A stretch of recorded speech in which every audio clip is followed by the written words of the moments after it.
तो देश के सबसे पसंदीदा डिबेट शो देश की बहस में मैं दीपक चौरसिया अपने तमाम दर्शकों और पैनलिस्टों को सादर नमन करता हूं, वंदन करता हूं, अभिनंदन करता हूं। आप जानते हैं देश की बहस इकलौता बहस का शो है जो सीधे अपने दर्शकों को उनके घरों से सबसे बड़ी, देश के सबसे बड़े मुद्दे पर हो रही बहस में जोड़ता हूं। आज हमारे साथ गोरखपुर, लखनऊ और गाजियाबाद से दर्शक जुड़ेंगे। उनके नाम भी हमने आपको बताए हैं। साथ ही साथ हमने आज आपसे 3 मुद्दों पर पूछा था कि आप किस मुद्दे को चुनना चाहेंगे, क्योंकि देश की बहस ही इकलौता बहस का शो है जो ये पूछता है अपने दर्शकों से कि किस पर आप बहस देखना चाहते हैं। देश की बहस में आपने बताया भगोड़ा चौकसी कब भारत लाया जाएगा, और वो इसलिए क्योंकि आज उस पर सुनवाई थी। तो आज उस पर सुनवाई अभी तक की जो खबरें हैं उसके हिसाब से टल चुकी है। अब अगली सुनवाई 1 जुलाई को होने की संभावना है। इस बीच बड़ी खबरें आई है कि एंटीगुआ सरकार ने, कि कैबिनेट ने फैसला किया है कि मेहुल चौकसी को भारत को सौंप दिया जाए। भगोड़े मेहुल चौकसी को भारत को सौंप दिया जाए। वो इस वक्त एंटीगुआ का नागरिक है। वहां पर पैसे लेकर नागरिकता खरीदी जाती है, और जब 14,000 करोड़ 14,500 करोड़ के बैंक घोटाले में वो फंसा, उसके बाद उसने एंटीगुआ की चुपचाप नागरिकता ले ली, लेकिन भारत की नागरिकता नहीं छोड़ी। तो ये बड़ी खबर है मेहुल चौकसी पर। उसके भारत आने की संभावनाएं बढ़ गई है। उसको जमानत अभी तक नहीं मिली है। अगली सुनवाई 1 जुलाई को होगी, ऐसी संभावना व्यक्त की जा रही है। हमारे साथ उनके वकील भी जुड़ेंगे। हम आपको एंटीगुआ से ग्राउंड रिपोर्ट दिखाएंगे। हमारे साथ एक ब्लॉगर जुड़ेंगे जिनका नाम दीपक रमेश लाल है। एंटीगुआ में रहते हैं। मेहुल चौकसी को जानते हैं, नहीं जानते हैं, कभी मिले हैं, नाम सुना है, क्योंकि हर भारतीय जो विदेश में रहता है भारत की खोज खबर जरूर लेता है। तो इस बीच 2 बड़ी खबरें मैं आपको बता दूं। एंटीगुआ सरकार की कैबिनेट ने कहा है, कैबिनेट में बाकायदा एक ऑफिशियल एजेंडा था। ऑफिशियल एजेंडे में कहा गया कि मेहुल चौकसी का क्या किया जाए। कैबिनेट ने फैसला किया जाए कि मेहुल चौकसी को भारत को सौंप दिया जाए। कल डोमिनिका की हाईकोर्ट में सरकार ने कहा था कि उसे भारत को वापस दे दिया जाए। क्या कुछ हुआ इन दिनों में, जहां पर एक प्लेन मेहुल चौकसी को वापस ले जाने के लिए खड़ा है, लेकिन क्या अब 1 जुलाई तक मेहुल को राहत मिल गई है? लेकिन राहत मिलना से बड़ी खबर यह है कि मेहुल चौकसी, भगोड़े मेहुल चौकसी के भारत वापस आने की संभावनाएं बढ़ गई हैं। उसे हाईकोर्ट से आज राहत नहीं मिली।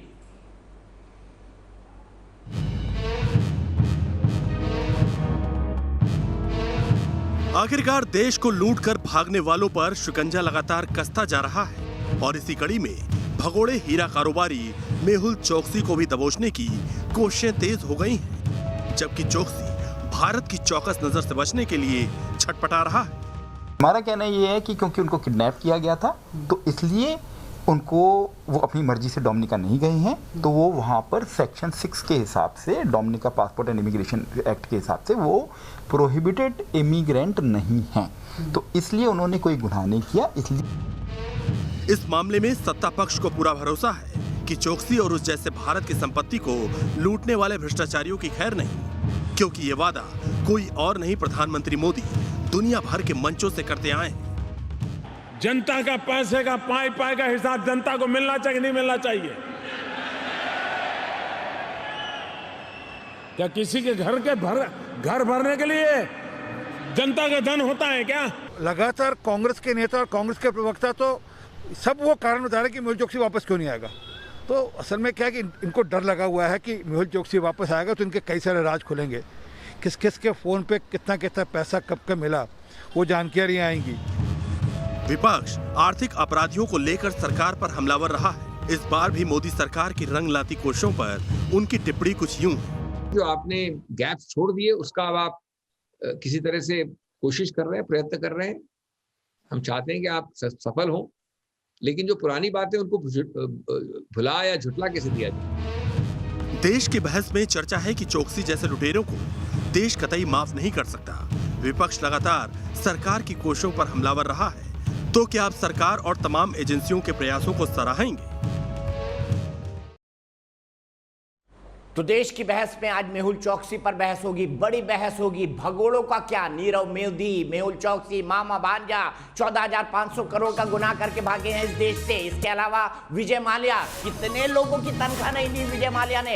ये अपने आप में, और देश की संपत्ति को जो नुकसान पहुंचाया वो अपने आप में एक बड़ा क्राइम है। क्या इन लोगों ने भारतीय बैंकों को चूना लगाया? सब जानते हैं, सवाल का जवाब हाँ है, ये खुद जानते हैं। इसीलिए हमने सवाल पूछा है, भगोड़ों को देश से वापस ले आना मोदी सरकार की क्या राजनीतिक जीत होगी, हाँ या नहीं? 2 सवाल हमारे पास हैं और ये 2 विकल्प हमारे पास है, माफ कीजिएगा। इन 2 विकल्प में से आपको जवाब देना है। ऑप्शंस आपको पता है, वोट आप कैसे करते हैं। आप हमारी वेबसाइट पर जा सकते हैं, आप हमारे मोबाइल ऐप को डाउनलोड कर सकते हैं, आप हमारे फेसबुक पेज पर जा सकते हैं, आप ट्विटर पर जाकर भी हमें वोट दे सकते हैं। कार्यक्रम के बारे में कोई राय, सुझाव या फिर आपका विचार है, आप शो में शामिल होना चाहते हैं तो 9711002266 पर व्हाट्सएप करें। सीधे इंट्रोड्यूस करता हूं, मेरे साथ एक बड़ा पैनल जुड़ चुका है। मेरे साथ विजय अग्रवाल जुड़े हैं जो कि मेहुल चौकसी के वकील हैं, उनका पूरा लीगल जिम्मा देखते हैं। विजय अग्रवाल एक जाने माने वकील है देश के। इसके अलावा मेरे साथ कांग्रेस के प्रवक्ता आलोक शर्मा जी जुड़ गए हैं,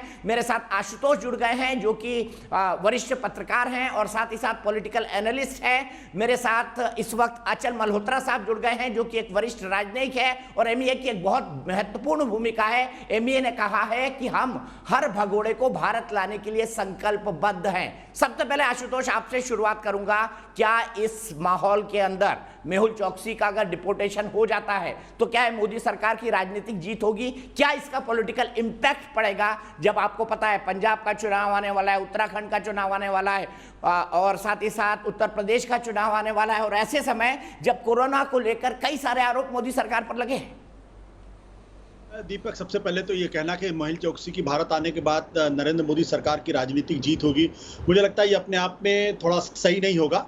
सही इसलिए नहीं होगा, अगर ये उनकी राजनीतिक जीत है तो फिर ये भी उनकी राजनीतिक हार है कि ये आदमी मेहुल चौकसी जिसने 13,000 करोड़ का चूना भारत के बैंकों को लगाया है, तो क्या 2018 में जब भागा तो वो राजनीतिक हार थी? मुझे लगता है कि ये जो पूरा मसला है राजनीतिक हार राजनीतिक जीत से ऊपर है। पहली बात यह है कि ये भगोड़ा है, देश का अपराधी है, लिहाजा अगर इसके भागने पर सरकार पर कड़े सवाल खड़े हुए थे तो उसके आने पर सरकार कम से कम अपनी जो गलती थी उसको एक तरीके से ठीक करेगी। दूसरा सवाल जो आपने ये किया कि क्या इसका कोई राजनीतिक असर होगा, मुझे नहीं लगता कि मेहुल चौकसी जैसे के आने से किसी तरीके की भारत की राजनीति में किसी तरीके कोई बदलाव आएगा। हाँ, सरकार की तरफ से जरूर ये कहा जाएगा देखिए हमने जो कहा था हम वो पूरा करने की कोशिश कर रहे हैं, लेकिन मेहुल चौकसी दाऊद इब्राहिम नहीं है। हाँ, अगर भारत सरकार दाऊद इब्राहिम को लाने में कामयाब हो जाए या 26/11 के आतंकवादियों को भारत लाने में कामयाब हो जाए तो जरूर इसका फायदा राजनीतिक तौर पर देश को होगा और साथ ही साथ मोदी सरकार को होगा। लेकिन मेहुल चौकसी इस पूरे घटनाक्रम में एक बहुत ही छोटा सा प्यादा है। मेहुल चौकसी वो शख्स है जिसकी नजदीकियां सरकार में और विपक्ष दोनों के लोगों के साथ थी, तो दोनों पर ये गंभीर आरोप लगेंगे। मुझे याद है वो तस्वीर जिसमें देश के प्रधानमंत्री नरेंद्र मोदी ने मेहुल भाई करके मेहुल चौकसी का जिक्र किया था। तो ये जिम्मेदारी सिर्फ इस आधार पे कह देना कि मेहुल चौकसी आ जाएगा इसलिए राजनीतिक नैरेटिव इस देश का बदल जाएगा, सरकार जरूर बदलने की कोशिश करेगी, सरकार की तरफ से प्रोपेगेंडा भी बहुत होगा, लेकिन ऐसे मुद्दों की वजह से देश की राजनीति पे कोई फर्क नहीं पड़ने वाला, चाहे वो चुनाव 1 हफ्ते बाद ही होते तो भी कोई फर्क नहीं पड़ने। ठीक है, विजय अग्रवाल जी के पास सीधे चलते हैं।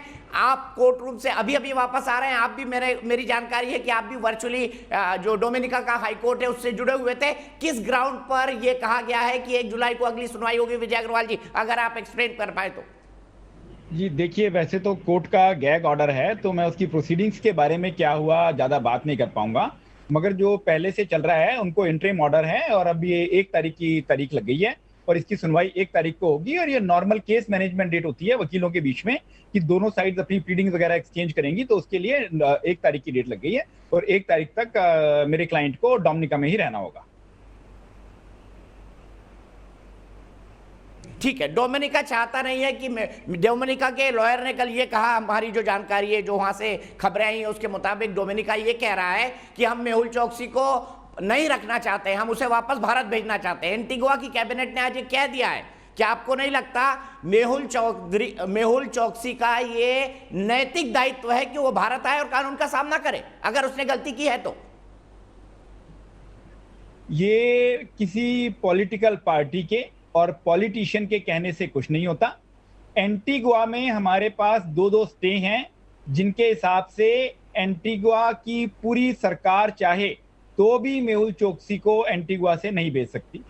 डोमिनिका में भी कोर्ट का स्टे है कि उसको टच नहीं किया जा सकता। तो सरकारें अपने कोई भी हवाई किले बनाती रहें, को हम तो वकील आदमी हैं, हम भगवान को और कोर्ट को सर्वोपरि मानते हैं। तो पॉलिटिशियन क्या कहते हैं, कैबिनेट क्या कहती है, मैं इस बात पर ज्यादा ध्यान नहीं देता। और जब बड़े बड़े मंत्रियों पे मुकदमे बन जाते हैं तो हमारी रिसेप्शन पे इंतजार करते हैं। तो ये हमें कभी भी पॉलिटिकल पार्टीज मुझे कभी इंप्रेस नहीं करती हैं। तो हमें तो कोर्ट की बात है, कोर्ट का जो फैसला है वही सर्वोपरि होता है। तो कोई क्या कहता है पॉलिटिकल माइलेज लेने के लिए, टीवी पे क्या कहता है और अखबार में क्या कहता है, मैं इस बात पे कभी ध्यान ही नहीं देता।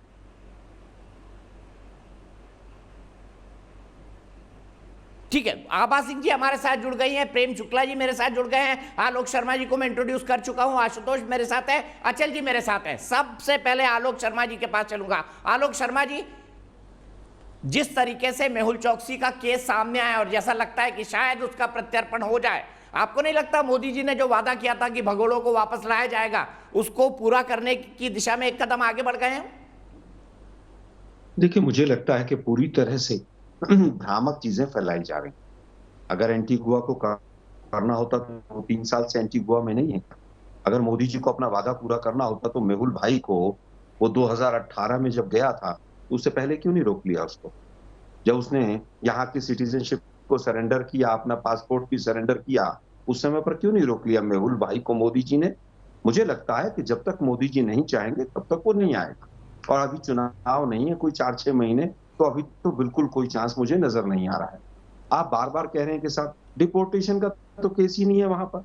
वकील साहब बैठे हैं उनके, हमारी 47 देशों के साथ ट्रीटी है, 11 देशों के साथ उसका एक्सट्रेडिशन का एग्रीमेंट है।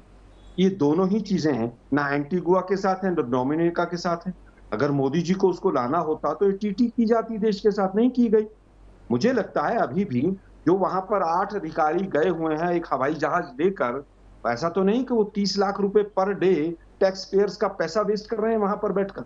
वकील साहब बेहतर बता सकते हैं, उनके वकील हैं। मैं पॉलिटिकल एंगल से कह सकता हूं, अगर मोदी जी को वादा पूरा करना होता तो यही मेहुल भाई के खिलाफ 7 मई 2015 को पीएमओ में कंप्लेंट गई थी, क्यों नहीं एक्शन हुआ?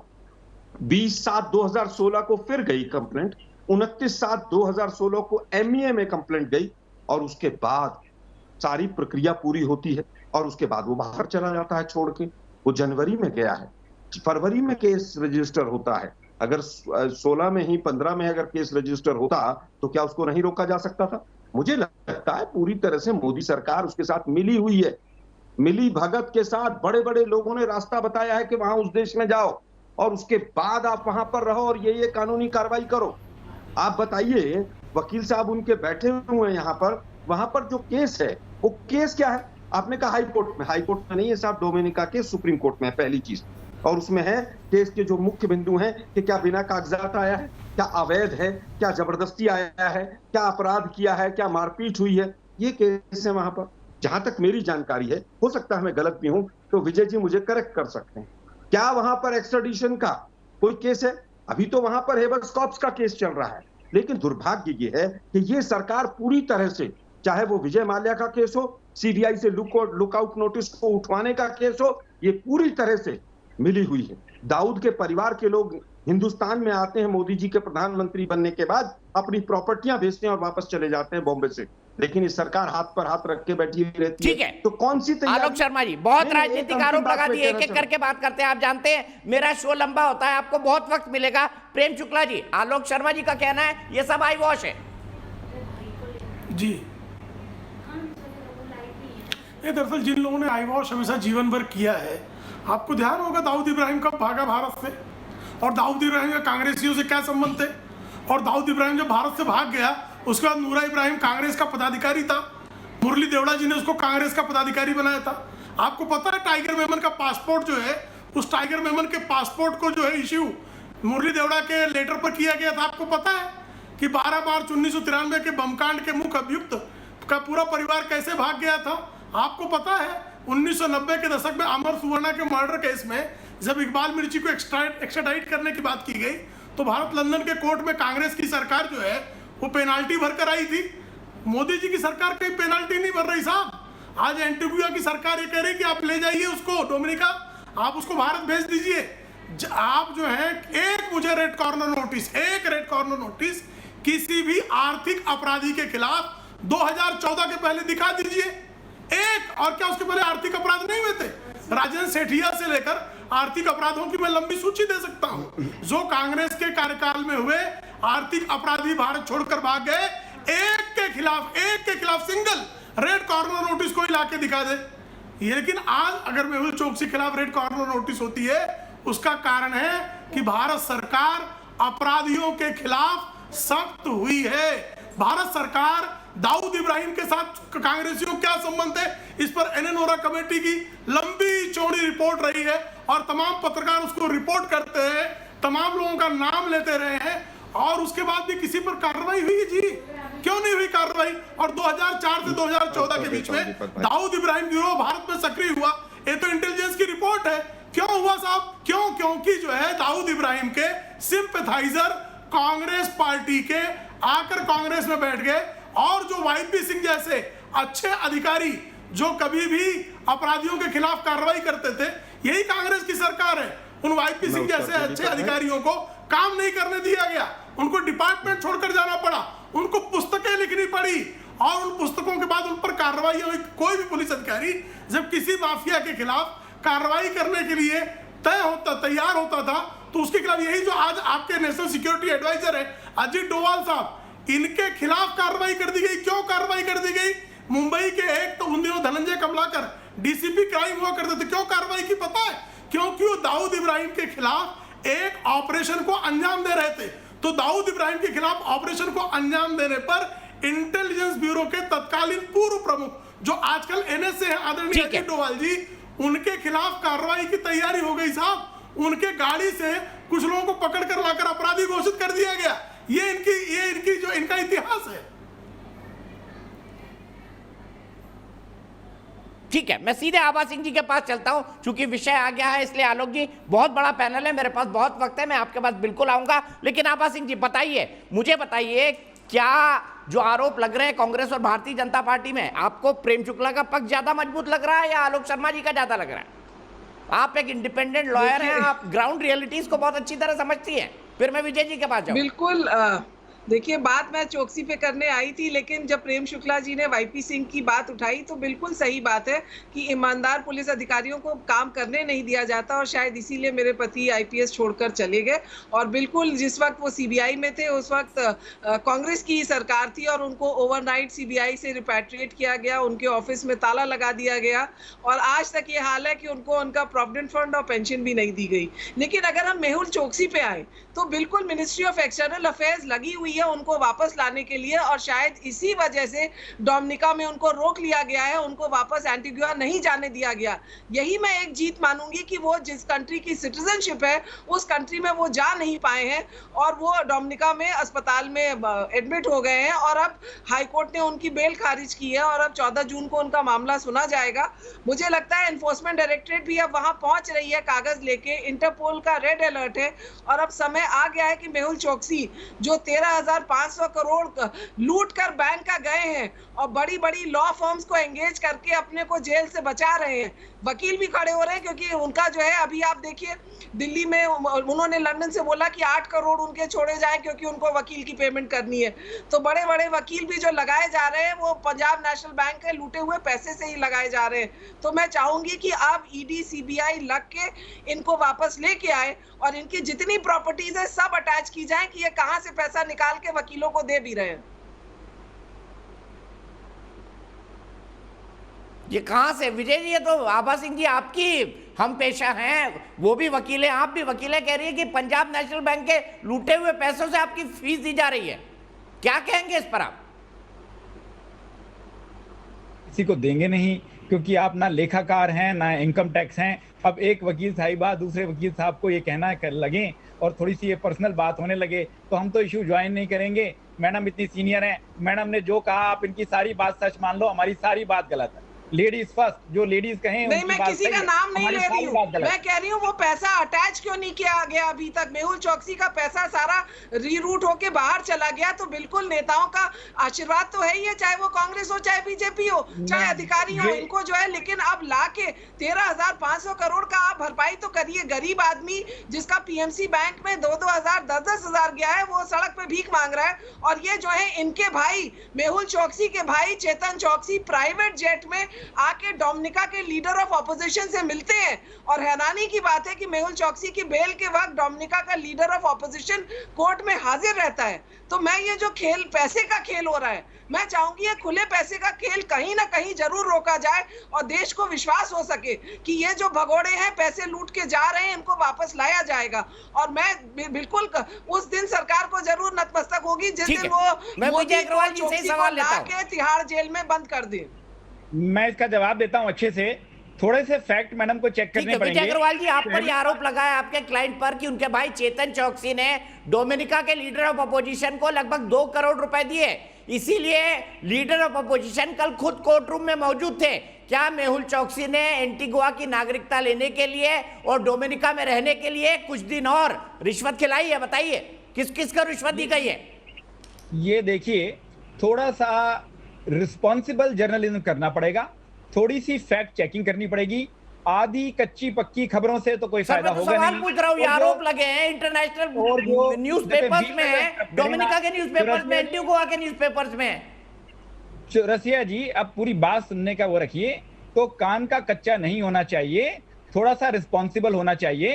पहली बात तो ये मैं बता दूं कि जब पहले तो मैडम ने कहा कि पैसा अटैच होना चाहिए, जितना पैसा बैंक का गया है उससे ज्यादा पैसा अटैच हो चुका है, तो अपने फैक्ट चेक करें, आधी अधूरी कच्ची बात ना करें, पहली बात। दूसरी बात, आपने बात की चेतन चौकसी की। चेतन चौकसी प्राइवेट जेट में गए, वहां पे प्राइवेट जेट सिर्फ एक गया है जो कि जिसमें भारत देश के अफसर गए हैं, और कोई प्राइवेट जेट लैंड नहीं किया डोमिनिका में, नहीं तो उसकी फोटो भी नेट पे आ जाती। दूसरी बात तो ये हवा में कहना बात ठीक नहीं है, फैक्ट चेक कर लें थोड़े से। नंबर 2, इन्होंने बताया कि चेतन चौकसी वहां अपोजिशन लीडर से मिला। जिस दिन चेतन चौकसी वहां बैठा और जिस दिन ये खबर चली, वहां पर मैंडेटरी क्वारंटीन है, उनको वहां से उतरते ही फ्लाइट से होटल के अंदर मैंडेटरली क्वारंटीन कर दिया गया। वहां पर सारी सीसीटीवी लगी हुई है। तो ये दोनों पॉलिटिकल पार्टी के आरोप प्रत्यारोप आपस में लगते रहते हैं। तो हम इसको अगर सच माने तो इसका मतलब ये हमारी कुछ कमी है कि ये जो पॉलिटिकल पार्टीज आपस में आरोप प्रत्यारोप लगाती हैं, इसीलिए मैं इस पर कान नहीं धरता, एक कान से सुन के दूसरे कान से निकाल लेता हूं। और मैं उस बारे में ऐसा करूं कि जी उसने ये कहा तो ये हो गया। विजय जी, देश जानना चाहता है क्या मेहुल चौकसी ने एंटीगुआ पैसे उन्होंने मेहुल चौकसी ने एंटीगुआ और डोमिनिका में भी रिश्वत खिलाई? आखिर डोमिनिका के leader of opposition court room में क्यों थे?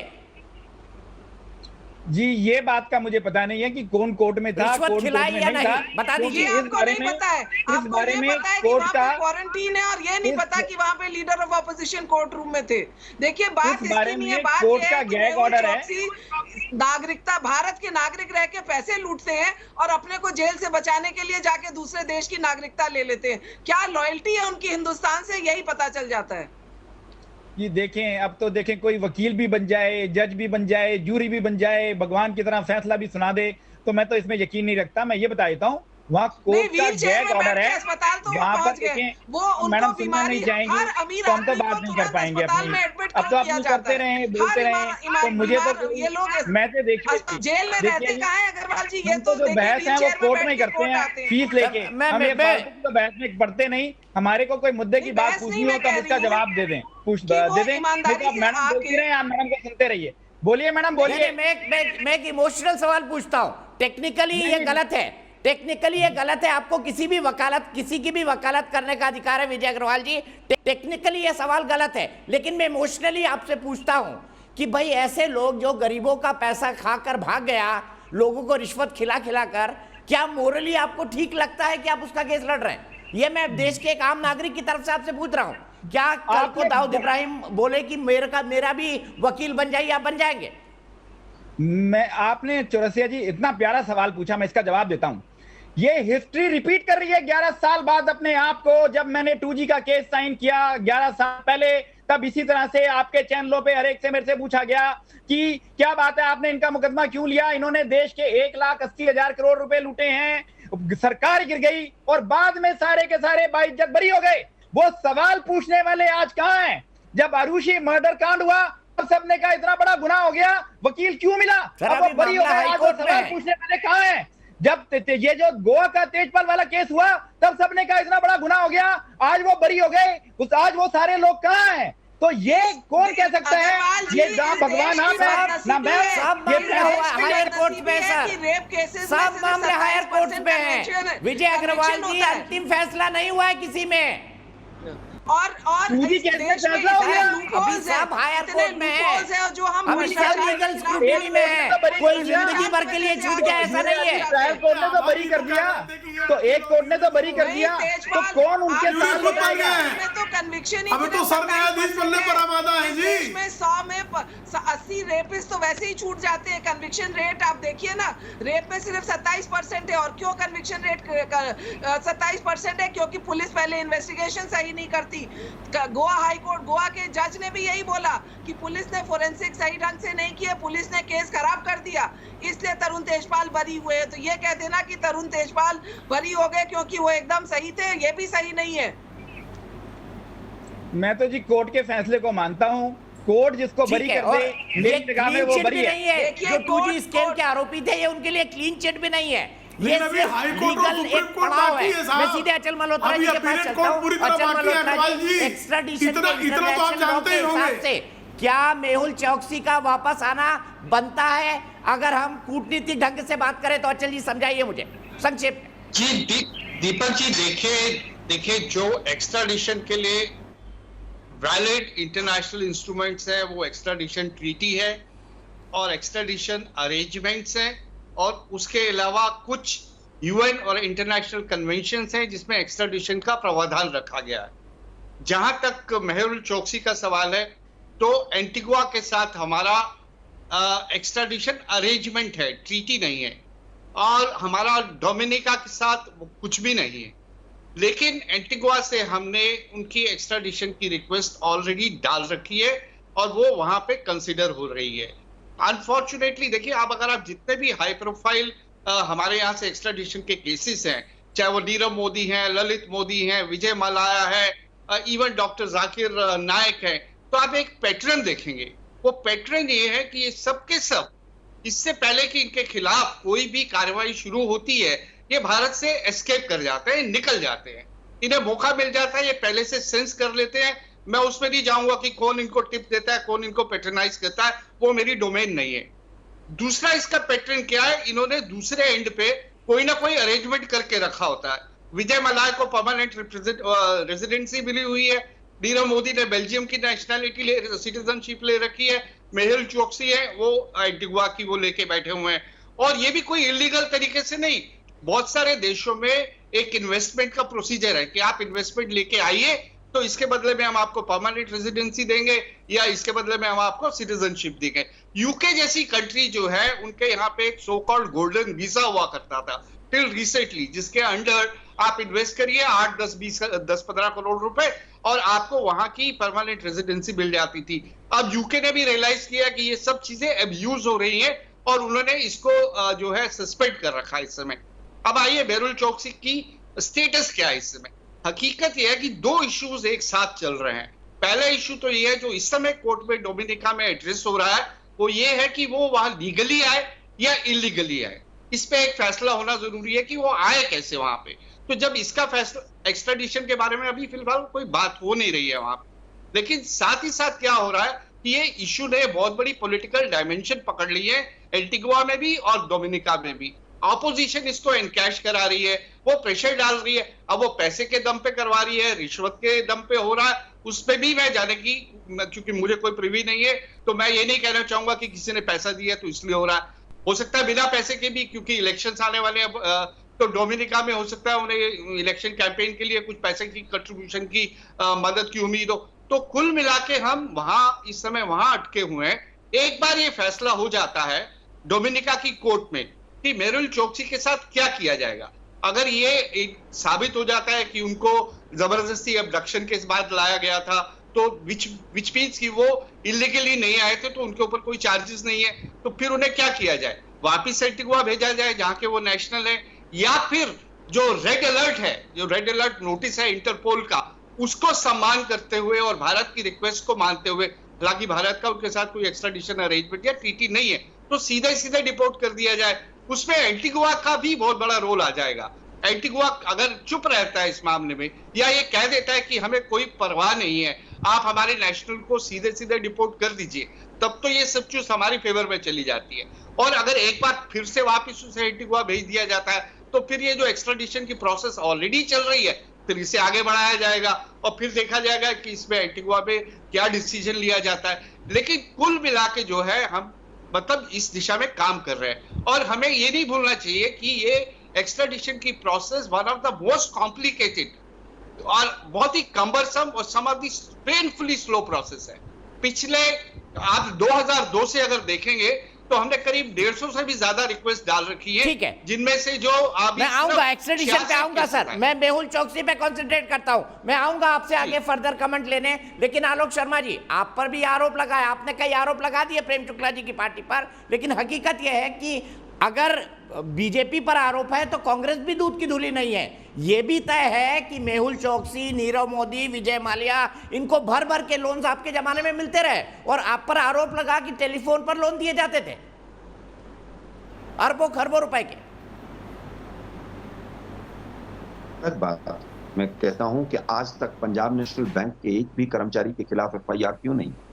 क्योंकि सीरियस नहीं है हम लोग। हम चाहते ही नहीं है कि कोई चीज सामने आए। अभी आपके स्टूडियो पे चल रहा है 14,000 करोड़ का घोटाला, आपने कहा 14,500 करोड़ का घोटाला, मैंने कहा 13,800 करोड़ का घोटाला, भाई ने कहा 14,000 14,500 करोड़ का घोटाला। कोई 13 कह रहा है, कोई 14 कह रहा है। आपके जो आपने कहा आपकी स्क्रीन पर वो नहीं चल रहा है। मुझे लगता है कि सीरियसनेस नहीं है, ये सारा देश जानता है, ये केवल हेडलाइंस बनाने की बात है। दूसरी चीज, अभी अचल साहब ने कहा कि हमारा अरेंजमेंट है। अरेंजमेंट हमारा ना एंटीगुआ के साथ है ना डोमिनिका के साथ, इसीलिए एक्स्ट्राडिशन का प्रोसेस चला। कुछ और सवाल पूछा था, आप जवाब कुछ और दे रहे हैं। मैं दे रहा हूं ना सर, मेरी गलती निकाल दी कि मेरे स्क्रीन पे क्या चल रहा है, मैं क्या बोल रहा हूं उसमें मैं नहीं जाता हूं। मुझे बताइए ना, आपके टाइम पर इनको भर भर के लोन क्यों दे दिया गए फोन पर? अरे सर, वो मैं तो कह रहा हूं एक व्हाइट पेपर आप बीजेपी से डिमांड कीजिए। जवाब नहीं दे रहे। अरे सब सुनिए ना दीपक भाई, आप भी भटकाने में एक्सपर्ट हो गए बीजेपी की तरह। सुनिए ना सर, भटका आप रहे हैं सबसे ज्यादा दीपक भाई। आप एक शो कीजिए कि एक व्हाइट पेपर आए कि किस किस के टाइम में लेटर ऑफ अंडरस्टैंडिंग इशू हुए। अगर बीजेपी इतना कर देती है, मैं समझता हूं सब दूध का दूध और पानी का पानी हो जाएगा। अब मैं मैडम से शुरू करता। मैडम ने कहा कि मेरे हस्बैंड की पेंशन नहीं आई। मैडम, अब तो 7 साल हो गए, मोदी जी की सरकार है, पेंशन ले लेनी चाहिए थी। मोदी जी तो बहुत बड़े देशभक्त हैं, बाकी सबका तो पता नहीं इस देश में। दूसरी चीज, आज बताइए 14,000 करोड़ का, 13.5 का, 14.5 का जो भी है, इतना बड़ा घोटाला होता है और एक भी बैंक कर्मचारी के खिलाफ एफआईआर नहीं होती है, क्योंकि मेहुल भाई हैं मोदी जी के, किसी की हिम्मत नहीं बैंक कर्मचारी के खिलाफ एफआईआर कर दे। कांग्रेस को तो रगड़ देते अब तक, अगर कांग्रेस का कहीं पर रोल होता, फोन पर फोन अगर हुए होते तो कांग्रेस को छोड़ देते क्या बीजेपी वाले आज? दूसरी बात, अचल साहब ने बहुत अच्छी टेक्निकल बातें कही।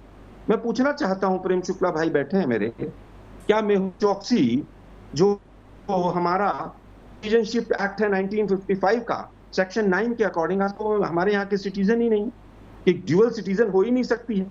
जब उसको सिटीजन माना है या नहीं माना है, पहली चीज तो यही बता दी। हमारी जो एप्लीकेशन है उसमें ये माना गया है कि वो हमारा सिटीजन नहीं है, तो सिटीजनशिप छोड़ी किसने और वहां सिटीजनशिप ली किसने और वो कैसे हो गया दीपक भाई? बगैर सरकार की मिली भगत के संभव ही नहीं है। दूसरी चीज, यहां पर बहुत बड़ा एक सवाल आया था, आरबीआई की अभी पिछले महीने की रिपोर्ट है कि 2020 से लेकर 21 तक 4 लाख करोड़ का घोटाला हुआ है। क्या सरकार हाथ पर हाथ रख के बैठी रहेगी क्या? अभी भी जितने घोटाले हुए हैं, मैं तो कह रहा हूं, क्या बताइए, विजय माल्या को राज्यसभा सांसद किसने बनाया था? किसके एमएलए थे सपोर्ट कर रहे थे? विजय माल्या क्या अरुण जेटली जी से मिला था? क्या विजय माल्या 16 बैग लेकर गया है बड़े बड़े भरकर? वो बीजेपी की सरकार में गया है, कांग्रेस की सरकार में गया है? एक सवाल का जवाब नहीं है। दाऊद इब्राहिम की पत्नी बॉम्बे आती है एक देशभक्त प्रधानमंत्री होने के बाद, और वो अपनी प्रॉपर्टीज बेच के चली जाती है, और ये पकौड़े चलते रह जाते हैं यहाँ पर, क्योंकि कांग्रेस ने कोई चिट्ठी पे साइन किया था। प्रेम शुक्ला साहब, आपकी सरकार तो महाराष्ट्र में भी 5 साल रही, एक एफआईआर क्यों नहीं कराई आपने जिनके लोगों के नाम लिए हैं?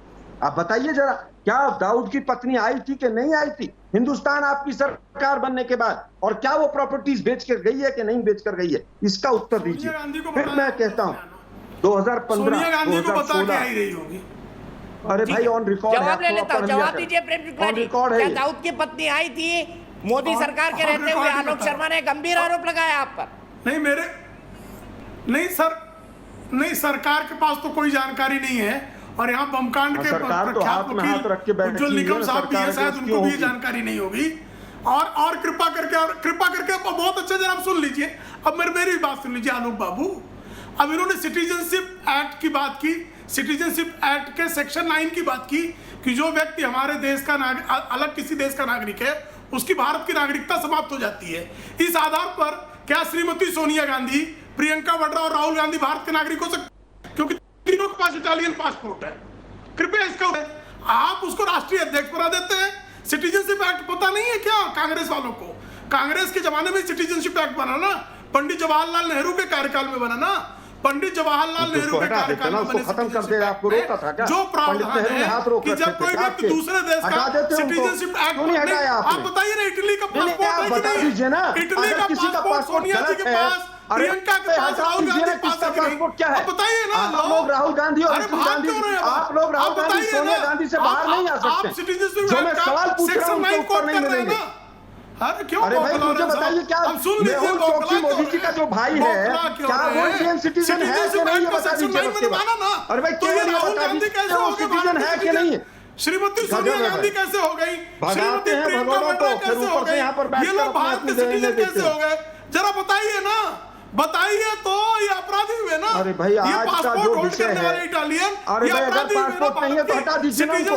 आप कहिए सिटीजन नहीं है इंडिया के, वायलेशन करने वाले ये। अरे भाई आप बताइए ना, ये चीटर तो पहले से ही बेल पे है। मतलब अरे भाई मैं कह रहा हूँ आपकी सरकार है, चीटर है, तो आपने क्यों नहीं इस मामले में संज्ञान लिया आप लोगों ने? अरे बताइए नहीं रोकेंगे। अरे भाई आप मुझे केवल ये बताइए, नहीं बोले, बोलने दीजिए ना उनको। आलोक जी आप नहीं बोले, बुलवा रहे हैं प्लीज आलोक जी को कंक्लूड करने दीजिए। अगर दो सांसदों के बारे में कोई व्यक्ति गलत बयान दे रहा है, सर आपने भी, आप जो तथ्य रख रहे हैं मैं उसको काउंटर नहीं कर रहा हूँ। आप सिटीजनशिप एक्ट को जो आपने खुद ने कहा कि दाऊद की वाइफ आकर प्रॉपर्टी बेच के चले गए। चलिए मैं आप ही का सवाल पूछ लेता हूँ। जिस सिटीजनशिप एक्ट को उद्धृत किया, मैं उसी को उद्धृत करके बात कर रहा हूँ। आई थी 2017 में, ऑन रिकॉर्ड है कि थाने पुलिस ने कहा कि उनकी वाइफ नहीं आई थी, दुबई में मिली थी। मैंने अभी चेक किया। अब घुंडी आनी शुरू हो गई। मैं उज्जवल निकम जी से पूछ लेते हैं। चलिए आप दोनों ने एक दूसरे पर आरोप लगाए, लेकिन क्लैरिफिकेशन के लिए उज्जवल निकम से बेहतर इंसान कोई नहीं आ सकता। कांग्रेस ने आरोप लगाया कि मोदी सरकार के कार्यकाल में दाऊद इब्राहिम की वाइफ मुंबई और इंडिया आकर अपनी प्रॉपर्टी बेचकर चली गई। उज्जवल जी क्या है, सच है? आपकी क्या जानकारी है? देखिए, जो बड़ा आज मसला उछल रहा है, जिसपे आज जो राजनीति भी यहाँ पैनल में हो रही है, मुझे लगता है वो ठीक नहीं है। आज का दीपक जी आपका जो सब्जेक्ट है वो बहुत गंभीर सब्जेक्ट है कि देश को, पब्लिक मनी को जिसने बड़े पैमाने पे चूना लगा दिया है, ऐसे भगोड़े मेहुल चोकसी के लिए एंटीगुआ और डोमिनिका में विपक्ष उन्हें भी मदद करनी शुरू कर दी है। ये मैं बड़ी गंभीरता से बातें, एंटीगुआ सरकार की तरफ से कह दिया है कि चोकसी ने कुछ सप्रेशन फैक्ट किए, मिसरिप्रेजेंटेशन फैक्ट किए, इसलिए उसको नागरिकत्व दे दिया। चोकसी ने वही की अदालत में जो सिटीजनशिप को उस पर हमने एक गुहार लगाई भारत सरकार की तरफ से, उसको स्टे करवा दिया। अब डोमिनिका में भी और विपक्ष पक्ष हलचल मचा रहा है।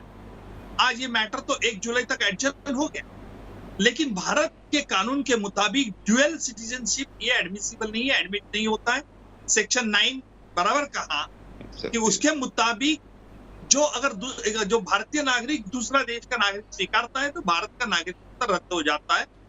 यहाँ चोकसी की तरफ से जो दलील पेश की गई है कि मैंने 2017 में ही एंटीगुआ का नागरिकत्व भी मिला है और पासपोर्ट भी मैंने सरेंडर किया, लेकिन सब सेक्शन 2 और सेक्शन 9 के मुताबिक ये भारत सरकार को बिल्कुल अधिकार है कि अगर भारत के नागरिक दूसरा देश का किस तरह से how acquires the citizenship of another country, इस पे इंक्वायरी पूरी छानबीन करने का ये भारत का पूरा अधिकार है। इसलिए भारत की तरफ से जो दलील पेश की जाती है कि आज भी चोकसी भारत का नागरिक, अभी हमारे सामने सवाल बड़ा एक अहम सवाल जो है कि डोमिनिका कोर्ट में जो बहस चल रही है, जिसमें चोकसी की तरफ से दलील पेश की गई कि उसे फंसाया गया, उसे एंटीगुआ से किडनैप किया गया और उसको मारा।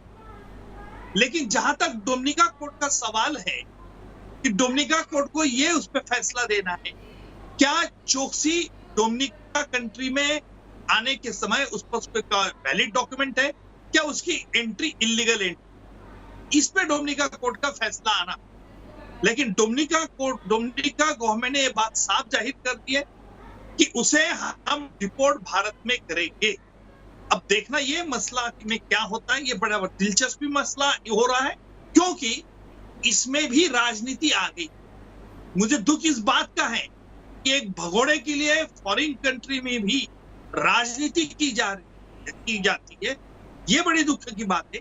इसलिए भारत सरकार को ऐसे सख्त कदम अभी उठाने होंगे कि जिसके तहत एंटीगुआ में हमारा कोई भी नागरिक एक इन्वेस्टमेंट, छोटी इन्वेस्टमेंट करने के बाद अगर उसको वहां नागरिकत्व मिलता है, तो मुझे लगता है ये बात गंभीरता से भारत सरकार को लेनी होगी, ताकि कोई भी भगोड़े पहले ही से ही एक वेल डिजाइन क्राइम होने के पहले अगर वहां इन्वेस्टमेंट कर देता और नागरिकत्व लेता है, ये आगे चल के काल में ऐसे बड़े मसले हो सकते हैं। इसलिए यूनाइटेड नेशन में भी ये प्रॉब्लम उठाना होगा।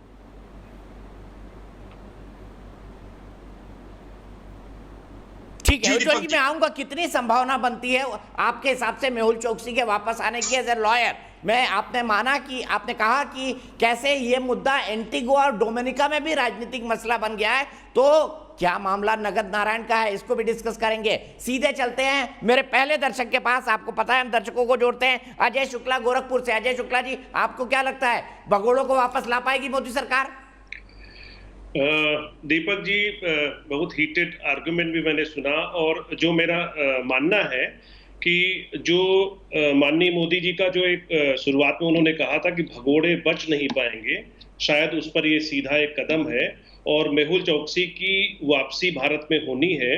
और जो भी पाई पैसा यहाँ गरीबों का है, 13,500 करोड़ रुपए का जो भी आर्थिक कदाचार हुआ है, उसका एक तरीके से पनिशमेंट है। और मुझे लगता है कि ये सफलता भारत को मिलने वाली है। आपको लगता है सफलता भारत को मिलने वाली है? आशुतोष, लोग आशान्वित है। मैं आपसे ये समझना चाहता हूं, और जैसे उज्ज्वल निकम जी ने समझाया, मामला पॉलिटिकल एंटीगुआ में भी बन गया है, डोमिनिका में भी बन गया है। आपको इसके पीछे क्या दिखाई देता है? और भारत में भी एक बहुत बड़ा पॉलिटिकल मसला है, जिस तरह के आरोप और प्रत्यारोप लग रहे हैं, तो बिना राजनीति हुए इस मसले पर कैसे हो सकती है? और चुनाव में क्या ये मुद्दा उछलेगा नहीं उस तरीके से जिस तरह से आलोक शर्मा ने उठाया है, जिस तरह से प्रेम शुक्ला उठा रहे? बहुत दूर नहीं है चुनाव, 5-6 महीने ही बाकी है उत्तर प्रदेश। उज्ज्वल निकम साहब देश के बड़े वकीलों में से एक माने जाते हैं, तो ये तो हमें मान के चलना चाहिए कि हिंदुस्तान में तो राजनीति तो होगी और हर चीज में राजनीति होती है, और राजनीति होने में मुझे कोई बुराई भी नहीं नजर आती। ये भारतीय जनता पार्टी सत्ता में रहती तो विपक्ष पर आरोप लगाती, विपक्ष जब सत्ता में रहता तो उन पर आरोप लगाता है राजनीति क्यों कर रहे हैं। तो ये सवाल हमारे ख्याल से किनारे रख देना चाहिए। दो चीजें बड़ी महत्वपूर्ण। पहली बात यह कि डोमिनिका और एंटीगुआ के बीच में तय होना होगा, और ये लीगल मसला है, ये वहां की सरकारें तय नहीं कर सकती, ये लीगल मसला कोर्ट वहां पे तय करेंगी। तो डोमिनिका और एंटीगुआ के बीच का मसला है और भारत और एंटीगुआ के बीच का मसला है। तो सबसे बड़ी बात यह है कि सबसे पहले एंटीगुआ को ये, अगर वो ये क्लेम करता है कि मैं एंटीगुआ का वो नागरिक हूं, तो वहां ये साबित होना पड़ेगा कि उसने गलत तरीके से अपना पासपोर्ट लिया है और एक क्रिमिनल ऑफेंस किया है। जब तक ये साबित नहीं होता है तब तक उसको वहां पर रहने का पूरा अधिकार होगा एक नागरिक के नाते। दूसरी बात, मैं ये मानता हूं कि अगर भारत के साथ अगर एक्स्ट्राडिशन ट्रीटी नहीं है तो भी दो देशों के बीच में एक्स्ट्राडिशन हो सकता है और आराम से उसको भारत आया जा सकता है, इसमें कोई दो राय नहीं। लेकिन उनके वकील इस बात को कंटेस्ट करेंगे कि चूंकि ये आदमी भारत का नागरिक नहीं है, इसलिए इसको भारत के पास क्यों भेजा जाना चाहिए। तो ये अपने आप में टेक्निकल लीगल सवाल होगा। तो इसमें जो सबसे महत्वपूर्ण सवाल ये है, जिसकी मुझे लगता है कि प्रेम शुक्ला जी को और भारत सरकार को इस बारे में गौर करना चाहिए कि भाई जब 2015 में, 2016 में और 2016 बाद में जब प्रधानमंत्री कार्यालय में और विदेश मंत्रालय में लगातार उसके खिलाफ कंप्लेन होती रही, तो वो आदमी कैसे अपनी नागरिकता को छोड़कर, अपना पासपोर्ट को छोड़कर एक हफ्ते के, 1 महीने के बाद वो भाग के चला जाता है। और ये जो पूरा प्रोसेस है, ये इंटेलिजेंस की फेलियर है या फिर कोई आदमी सरकार का या सरकार के बाहर का आदमी कोई उसकी मदद कर रहा है? क्या अभी भी कुछ लोग उसकी मदद कर रहे हैं? ये देखना पड़ेगा। ये बात मैं इसलिए कह रहा हूं क्योंकि आपको याद होगा ललित मोदी का केस जब सामने आया था, तो ललित मोदी को लंदन से बाहर जब गया था तो बड़े गंभीर आरोप जो सुषमा स्वराज के ऊपर लगे थे और बड़े गंभीर आरोप जो है वो वसुंधरा राजे सिंधिया के ऊपर भी लगे थे, और दोनों ने इस बात का कोई स्पष्टीकरण साफ तौर पर नहीं दे पाई थी कि आखिर ललित मोदी को की मदद क्यों की गई थी। तो ये सवाल इतना आसान नहीं है जितना आसान हमको लगता है। निश्चित तौर पर एक भगोड़ा उसको आना चाहिए, लेकिन क्या इस बारे में पड़ताल विवेचना होगी या नहीं होगी कि ऐसा भगोड़ा जो है वो भारत छोड़ के कैसे चला जाता है जबकि प्रधानमंत्री कार्यालय और विदेश मंत्रालय को उसके बारे में कंप्लेन जाती है। प्रेम शुक्ला जी, आपके नाक के नीचे से मेहुल चौकसी क्यों चला गया? आशुतोष इस पर सवाल उठा रहे हैं। जब तक उसके अगेंस्ट कोई आपराधिक मामला नहीं है, इस देश का कानून जो है उसको रोकने की इजाजत नहीं देता। श्रीमती सोनिया गांधी बेल पर है, राहुल गांधी बेल पर है, लेकिन रोज विदेश यात्रा कर रहे हैं। जब तक कोर्ट नहीं कहेगा कि इनका पासपोर्ट कंपाउंड कर लिया जाए, जब तक उनका पासपोर्ट जब्त नहीं होता, तब तक आप उसको विदेश जाने से रोक नहीं सकते हैं। श्रीमती सोनिया गांधी तो 420 के केस में बेल पर है ना, लेकिन वो ट्रैवल करती है, उनका ट्रैवल डॉक्यूमेंट जमा करने का कोई निर्देश किसी अदालत द्वारा अब तक प्राप्त नहीं हुआ है। कल सोनिया गांधी चली जाए, फरार हो जाए, नहीं लौट कर आए, तो क्या मोदी जी की गलती होगी? इसमें नहीं होगी, क्योंकि उनके पासपोर्ट को कंपाउंड करने का कोई ऑर्डर लीगली नहीं है। इसलिए जो है ये दोनों हंस इसलिए रहे क्योंकि जानते हैं कि सत्य पर मैंने हाथ रख दिया। सोनिया गांधी पर 420 का केस है कि नहीं, वो बेल पर है कि नहीं, उनका पासपोर्ट कंपाउंड अपराध में किया जा सकता है कि नहीं किया जा सकता है, लेकिन नहीं किया गया है। अब उसी तरह से पीएमओ में कंप्लेंट है, लेकिन कोई आपराधिक मामला दर्ज है क्या? उसका पासपोर्ट जब्त है क्या? उसको कोई लुकआउट नोटिस उसके लिए इश्यू हुई है क्या? तो जब लुकआउट नोटिस किसी के बारे में नहीं इश्यू हुई है तो ऐसा होगा। आप सिर्फ पीटिए, सोनिया गांधी के बारे में पूछूंगा तो पिद्दी मीडिया जो है निश्चित तौर पर सिर पीटेगी, उसको बुरा लगेगा। यही क्या कम है कि मेरे खिलाफ नहीं बोल रहे आप, सिर्फ हंसकर सिर पीट ले रहे। पिद्दी मीडिया से तो अपेक्षा होती है। मैं उत्तर देता हूं दीपक भाई। देखो, बहुत अच्छी बात प्रेम शुक्ला साहब ने कही कि कोई कोर्ट में केस नहीं था, ये तो उल्टा बांस बरेली वाला हो गया आपके लिए। आप हंस जरूर रहे हैं, लेकिन कैसे डिफेंड करेंगे प्रेम शुक्ला जी की इस बात को? अरे भाई, तो डिफेंड प्रेम शुक्ला साहब ने तो बिल्कुल ही ऐसी बात कर दी जिसको डिफेंड करने की आवश्यकता ही नहीं। 2015 में 7 मई को प्राइम मिनिस्टर ऑफिस में चिट्ठी जाती है, बैंक चिट्ठी दे रहा है कि फ्रॉड हो। देखिए दीपक जी, देखिए अरे सुनिए ना, मैंने तो इस बात पर आज का डिस्कशन ही नहीं है। दीपक जी, आप इनको रोकेंगे जरा, मैं फिर हंसूंगा, फिर आपको अच्छा नहीं लगेगा।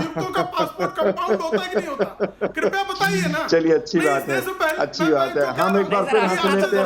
अच्छा है, जीवन के लिए अच्छा है। 2 वकील बैठे हैं, उन दोनों वकीलों से पूछ लीजिए कि आईपीसी सेक्शन 420 के अपराधी का पासपोर्ट जब्त होने की प्रक्रिया होती है कि नहीं होती है? अरे भाई सुनिए ना भाई, सुनिए, चलिए मैं उत्तर दे देता हूँ। जब 2015 में मई में चिट्ठी लिखी जाती है, 2016 में भी चिट्ठी लिखी जाती है पीएमओ में और ministry of external. Deepak ji क्या यार, दीपक जी क्या, मैं फिर कुछ आप शब्द इस्तेमाल करूंगा, अच्छा लगेगा क्या यार? दीपक जी, आप अपनी डिबेट को क्यों खराब करवाते हैं? आपराधिक केस है कि नहीं उनके ऊपर? दीपक जी, आज का टॉपिक क्या है, आप इसको बता सकते हैं कि नहीं? मैं चुप हो जाता हूँ दीपक जी, इनको बोलने दीजिए। चाहे मेहुल चौकसी हो, चाहे सोनिया गांधी हो, चाहे मेहुल चौकसी अपराधी हो, चाहे सोनिया गांधी अपराधी हो, गांधी नेहरू परिवार के लोगों को अपराध नहीं माना जाएगा। नया संविधान आशुतोष जी प्रकट कर रहे हैं। दीपक जी, बिल्कुल ही, मतलब आपने सरेंडर कर दिया क्या दीपक जी बीजेपी के सामने? प्रेम शुक्ला जी, आपने बोल लिया, आलोक शर्मा जी को बोलने दीजिए प्लीज। आलोक शर्मा जी को बोलने दीजिए। आलोक शर्मा जी, आपका वक्त। जी देखिए, मुझे लगता है जब 2015 में 7 मई को चिट्ठी पीएमओ में लिखी जाती है और 2016 में भी लिखी जाती है और 2016 में एमईए को भी ईडी तो केस रजिस्टर नहीं होगा तो कोर्ट कैसे पहुंचेगा? केस रजिस्टर क्यों नहीं होगा? क्योंकि मोदी जी के भाई हैं मेहुल जी। हम तो सीधा पूछ रहे हैं। 4 लोग गए, ललित मोदी, विजय माल्या, मेहुल चोकसी, नीरव मोदी, चारों मोदी जी के शासनकाल में गए। चारों कई लाख करोड़ का घोटाला करके गए, लेकिन एक बैंक कर्मचारी जेल में नहीं डाला इन्होंने। क्योंकि अगर एक बैंक कर्मचारी जेल में डालेगा पर घोटाला हुआ किसके टाइम पे? आलोक शर्मा जी ये बताइए ना। भाई मैं तो घोटाला हुआ किसके टाइम पे? चलिए इनके टाइम पर निकल गए, घोटाला हुआ किसके टाइम पर, ये भी सवाल है। मैं कह रहा हूं कि इसका एक व्हाइट पेपर ले आइए, एलओयू कब इश्यू हुए हैं। आप एक शो कर दीजिए कि एलओयू कब इश्यू हुए हैं, और एक अभिनेत्री जो नीरव मोदी की ब्रांड एम्बेसडर थी उसका क्या रोल है, इस पे भी कर दीजिए आप। मैं नाम भी बता दूंगा अगर आप कहेंगे तो, मुझे कोई शर्म नहीं आती है कि वो साथ रेस कोर्स से कोई रिलेशन था कि नहीं उसका, मैं ये भी बता दूंगा। मुझे पता नहीं आप मेरे साथ कौन बनेगा करोड़पति क्यों खेलते हैं, या तो बता दीजिए, आरोप मत लगाइए। मैं अरे भाई नेशनल टेलीविजन पर हैं आप। दाऊद इब्राहिम की बीबी मुंबई आकर गई, आप कह सकते हैं। प्रॉपर्टी बेच के गई है, प्रॉपर्टी बेच के गई है, सब रजिस्ट्रार ऑफिस में साइन भी हैं उसके। दीपक मैं एक बात कह दूं, की सरकार थी वहां पर। पहली चीज, एक मिनट दीपक जी, एक मिनट दीपक जी, अब इस पर दीपक जी एक मिनट, अब मैं क्या मांगू? दीपक जी एक मिनट, दीपक जी एक मिनट, आशुतोष भाई एक मिनट, आशुतोष भाई एक मिनट, आशुतोष भाई एक मिनट, पब्लिक डोमेन में पूरी जानकारी है, क्या चली गई पूरी पब्लिक डोमेन में पूरी जानकारी है, डेट के साथ, समय के अनुसार, पासपोर्ट के अनुसार, सब तरह से। एक मिनट मुझे केवल ये बताइए 2015 में ये द हिंदू की रिपोर्ट है। द हिंदू की रिपोर्ट कहती है कि दाऊद की इकबाल कास्कर ने थाने की एंटी एक्सटॉर्शन सेल को कबूला था कि ये जो मजहबी शेख थी ये ज़रीना ज़रीन के नाम से हिंदुस्तान आई थी। ये मैं नहीं कह रहा हूं, ये द हिंदू अखबार कह रहा है, इकबाल कास्कर का बयान है। अब ये कितना सच है कितना गलत है ये जाने, बाकी कांग्रेस पार्टी जाने, भारतीय जनता पार्टी जाने। एक मिनट दीपक जी, मैं ऊपर वापस आता हूं, वो बात सच है, कहीं डिफेंड नहीं कर पाएगी बीजेपी। नहीं मुझे ब्रेक लेना है, ब्रेक के बाद बात करेंगे। आलोक शर्मा जी सुपर इन्वेस्टिगेटर है, ऐसी चीजें निकाल के लाते हैं इकबाल कास्कर के बयान के आधार पर। चलिए कोई बात नहीं, आरोप लगाने का सबको अधिकार है, व्हाइट पेपर लाना है कि नहीं लाना है, घोटाला आपके टाइम हुआ इनके टाइम पर गए, दोनों आरोपी अगर हैं तो सवाल यह है कि अगर जो भारत सरकार की कोशिशें हैं उसको किस नजरिए से देखा जाए। अचल मल्होत्रा जी से इसका जवाब लेंगे और उज्ज्वल जी से ब्रेक के बाद।